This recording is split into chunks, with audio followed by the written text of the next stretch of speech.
Hello ഗൈസേ, നമുക്കിന്ന് ബാച്ചിലേഴ്സിനൊക്കെ ഉണ്ടാക്കാൻ പറ്റുന്ന ഒരു സിമ്പിൾ ചിക്കൻ കറി നോക്കിയാലോ.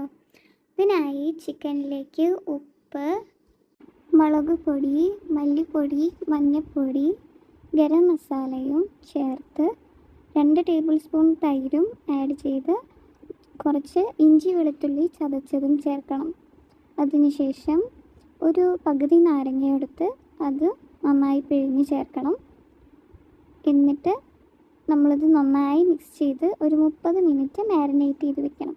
കശ്മീരി മുളക് പൊടിയും ചേർത്താൽ നല്ല നിറം കിട്ടും. അതിനുശേഷം നമ്മൾ എണ്ണയിൽ ഉള്ളി നന്നായിട്ട് ബ്രൗൺ ആവണ വരെ റോസ്റ്റ് ചെയ്തെടുക്കണം. ഉള്ളി സ്ലൈസ് ചെയ്താൽ മതി. ഇതുപോലെ നന്നായി വരണ്ട് വരണം. ഇതുപോലെ ഒരു ഭയങ്കര ഡാർക്ക് ബ്രൗൺ ആയിരിക്കണം.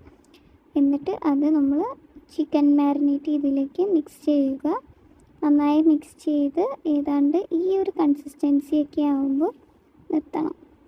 ഇനി ഒരു ചെറിയ സിമ്പിൾ സ്റ്റെപ്പേ ഉള്ളൂ. നമ്മൾ ആ കടായിലേക്ക് കുറച്ചും കൂടി എണ്ണ ഒഴിച്ച് നമ്മുടെ മാരിനേറ്റ് ചെയ്ത ചിക്കൻ ചേർത്ത് ലിഡിട്ട് ഒരു 10 മിനിറ്റ് കുക്ക് ചെയ്യുക. അതിനുശേഷം അത് റോസ്റ്റ് ചെയ്ത് നമ്മുടെ ഒരു പാകത്തിന് വേണ്ടിയിട്ട് കുക്ക് ചെയ്തെടുക്കുക.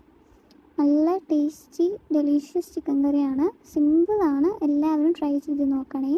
പിന്നെ നമ്മൾ കുറച്ച് മല്ലിയുടെ ഇലയും കൂടിയും ഇട്ട് കഴിഞ്ഞാൽ നല്ല ഫ്ലേവർ വരും. സോ എല്ലാവരും സബ്സ്ക്രൈബ് ചെയ്യണമേ.